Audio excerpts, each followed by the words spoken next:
Hello बच्चों, कैसे हैं आप। बच्चों, आज इस वीडियो में हम क्या करने वाले हैं, जो 10वीं कक्षा की गणित विषय की जो वर्कशीट है ना हमारे पास 68 नंबर का कार्यपत्रक, ये हम इसमें करेंगे। ठीक है। और इसकी जो दिनांक है हमारे पास 16 दिसंबर, ये 16 दिसंबर की वर्कशीट है बच्चों। और इस वर्कशीट का जो टॉपिक है वो हमारे पास है प्रायिकता, पासों पर आधारित प्रश्न। पासे की बात करेंगे हम। ये दिख रहे हैं ना आपको आकृति, ये हमारे पास कैसी होती है, पासे की आकृति होती है, जिसे हम लूडो में खेलते हैं। बहुत खेला होगा आपने लॉकडाउन में इस बार, है ना। तो बच्चों, आप जानते हो क्या कि जो भी आपके पास पासे होते हैं ना, उसमें 6 फलक होते हैं, जिन पर 1 से लेकर 6 तक की संख्याएं लिखी होती है। जब हम पासे को फेंकते हैं ना, तो उनमें से 1 से लेकर 6 तक में से कोई भी संख्या जो है वो आ सकती है। बिल्कुल सबकी संभावना कैसी होती है, समान होती है। तो इसका मतलब ये हुआ कि सबकी प्रायिकता भी कैसी हो जाएगी, समान हो जाएगी। अब हमने क्या कहा कि पासे में कितनी संख्याएं लिखी होती है, 1 से लेकर 6 तक की। इसका मतलब ये हुआ कि कुल परिणाम हमारे पास कितने हुए, 6 हुए। अब इनमें से अगर मान लीजिए आपसे ये कहा जाए कि किसी भी एक नंबर के, जैसे 1, 2 या 3, 4 या 5 या 6, इनकी आने की प्रायिकता क्या होगी, तो इनकी अनुकूल स्थितियां तो एक ही होती है। तो इसका मतलब ये हुआ कि इनकी प्रायिकता क्या हो जाएगी, 1/6। ठीक है। लेकिन अगर हम एक पासे को एक बार फेंकते हैं तो हमें 6 परिणाम मिलते हैं ना। लेकिन अगर हम 2 पासे फेंकेंगे एक साथ, तो जब भी हम 2 पासों को एक साथ फेंकेंगे ना, तो हमारे पास कुल परिणामों की जो संख्या होगी बच्चों, वो हमारे पास 36 होगी। ठीक है। तो अब इसके बाद यहाँ पर देखिए, इस कॉन्सेप्ट पे बेस्ड आज हम ना क्या करेंगे, प्रश्न करेंगे जो भी हमारे पास इस वर्कशीट में दिए हुए हैं। तो बेसिकली हमारे पास यहाँ पर 3 प्रश्न हैं, हम इनको एक एक करके हल कर लेते हैं। ठीक है। तो चलिए हम सबसे पहले बात करते हैं प्रश्न 1 की। इसमें हमारे पास कॉन्सेप्ट है कि एक पासे को फेंकने पर निम्न को प्राप्त करने की प्रायिकता ज्ञात कीजिए। और संख्या है जैसे सबसे पहले नंबर 1 में 5, फिर 5 से छोटी संख्या और फिर 5 से बड़ी संख्या। तो आप बच्चे जब पासे को फेंकते हो तो आपके पास जो भी कुल परिणाम आएंगे वो आपके पास कौन कौन होते हैं भाई। पासे को हमने फेंका तो इसका मतलब हमारे पास 1 आ सकता है, 2 आ सकता है, 3, 4, 5 और 6, ये हमारे पास आ सकते हैं। तो कुल परिणाम तो ये हो जाते हैं। और अगर आपसे कहा जाए कि जितने भी आपके पास ये परिणाम आए हैं, इन परिणामों की संख्या क्या है, तो कुल परिणामों की संख्या हमारे पास कितनी हो जाती है, 6। तो ये मेन कॉन्सेप्ट है। अब सबसे पहले हमें ज्ञात करनी है 5 के आने की प्रायिकता। तो बच्चों, आपके पास 5 जो है वो कितनी बार आता है, केवल 1 बार आ सकता है।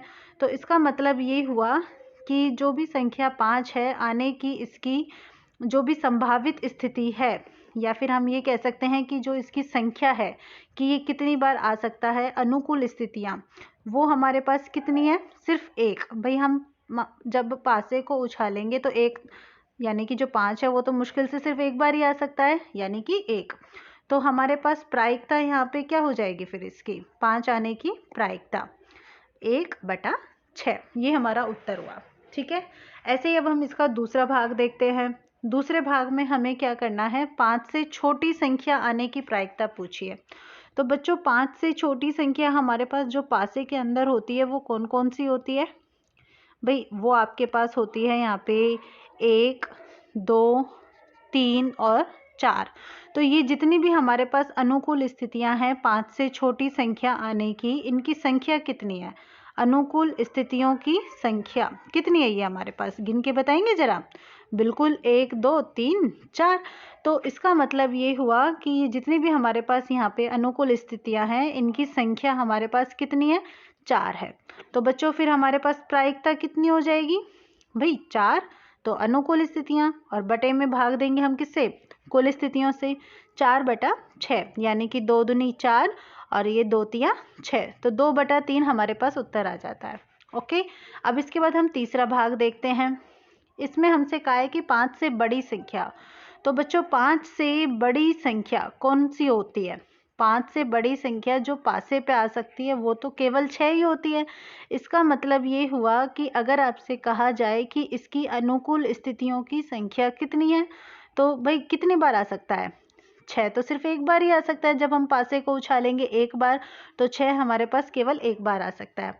तो इसका मतलब अनुकूल स्थितियों की संख्या कितनी है, 1। तो प्रायिकता कितनी हो गई, 1/6।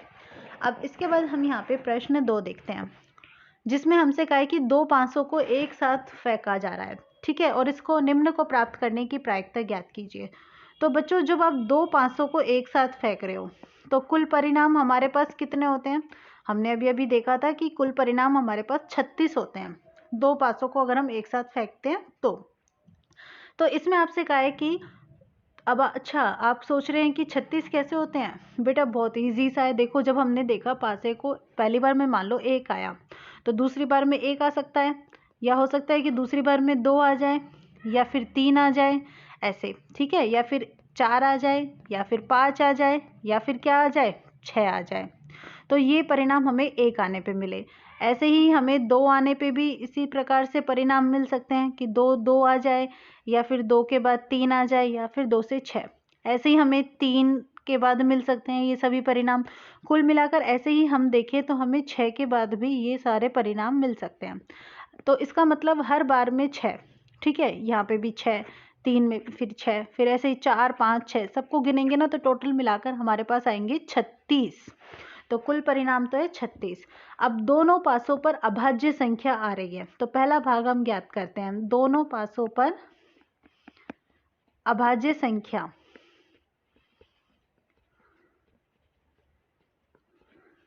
आने के परिणाम, तो कौन कौन से परिणाम होंगे? अभाज्य संख्या जानते हैं बेटा? अभाज्य संख्या वो होती है जिनमें किसी का भाग नहीं जाता। तो पासे के अंदर तो बेसिकली हमारे पास 2 3 और 5 ये संख्या होती है। तो अगर मान लीजिए पहले पासे पे 2 आया तो दूसरे पे भी 2 आ गया, ठीक है, पहले पे 2 आया तो दूसरे पे 3, फिर 2 आया तो 5, ऐसे ही 3 आया तो 2, 3 आया तो भाई 3 भी आ सकता है, 3 आया तो 5 भी आ सकता है। ऐसे ही अगर मान लीजिए पहले पासे पे ही 5 आ जाए तो दूसरे पासे पे 2 भी आ सकता है, 3 भी आ सकता है, या फिर 5 भी आ सकता है। तो ये हमारे पास क्या है, यहाँ पे कुल परिणाम है, अनुकूल वाले परिणाम। इनकी संख्या कितनी है हमारे पास? गिनिए जरा। देखो 1 2 3, 1 2 3 और 1 2 3, तो 3 और 3 6 और 3 9। तो हमारे पास फिर प्रायिकता कितनी हो जाएगी? अनुकूल स्थितियां हैं 9 और कुल स्थितियां हैं 36। तो 9 एकम 9, 9 चौक 36, 1/4। समझ में आ रहा है? अब ऐसे ही आप देखो दूसरे वाला भाग, इसमें क्या है कि दोनों पासों पर 3 से बड़ी संख्या। तो दोनों पासों पर जब 3 से बड़ी संख्या आएगी तो अनुकूल स्थितियां कौन कौन सी हो जाएंगी बताएंगे जरा, सोचेंगे। देखो 3 से बड़ी आनी चाहिए दोनों ही पासों पे। तो पहली बार में मान लीजिए यहाँ पे 4 आ रहा है तो दूसरी में भी 4 आ सकता है, 4 के साथ 5 भी आ सकता है, या फिर 6, मतलब 3 से बड़ा। नेक्स्ट टाइम अगर मान लीजिए पहले पे 5 आ रहा है तो फिर 5 के बाद क्या आ सकता है? 4 5 और फिर 6 भी आ सकता है। ऐसे ही अगर मान लीजिए 4 5 और अब तीसरा क्या बचा? 6, तो 6 के बाद 4 आ सकता है, 6 के बाद 5 आ सकता है, 6 के बाद 6 आ सकता है। तो इनकी हमारे पास कुल जो संख्या है वो कितनी हो जाती है? अनुकूल स्थितियों की संख्या देखो गिनो, ये आपके पास यहाँ पे हो गई है 1 2 3 4 5 6 7 8 9। आपके पास कितनी हो गई है? 9। तो प्रायिकता कितनी हो जाएगी? प्रायिकता निकालेंगे तो वही बात 9/36 यानी कि 1/4। अब देखिए प्रश्न नंबर 3, इसमें 2 पासों को एक साथ फेंका जा रहा है और प्राप्त सभी संभावित परिणाम लिखिए। सभी संभावित परिणाम, ठीक है, और निम्न तालिका में दिए गए योगों की प्रायिकता भी भरिए। तो आपके पास घटना क्या है? दोनों पासों की संख्याओं का योग। तो पहले जैसे 2 लिखा है तो बच्चों जब आपके पास योग आएगा 2 तो आपके पास कौन कौन सी स्थितियां संभव है? देखो 2, जब आप 2 पासे उछाल रहे हैं ना तो दोनों पासों पर जो संख्याएं आ रही है ना उनका योग, तो वो हमारे पास क्या क्या हो सकता है? 1 और 1। ऐसा तो तभी हो सकता है। अब इसकी अनुकूल स्थिति कितनी बार आ रही है? सिर्फ 1 बार आ रहा है। तो इसका मतलब ये हुआ कि ये हमारे पास यहाँ पे हम इसको ऐसे लिख सकते हैं एन ई, यानी कि ई घटना जो भी है हमारे पास उसके अनुकूल स्थितियां, तो वो कितनी है? सिर्फ 1 है। तो इसकी प्रायिकता क्या हो जाएगी? अगर हम इसको यहाँ पर E1 से डिनोट करें इस स्थिति को PE1, वो हमारे पास कितनी होगी? 1। और कुल आपके पास कितने परिणाम है?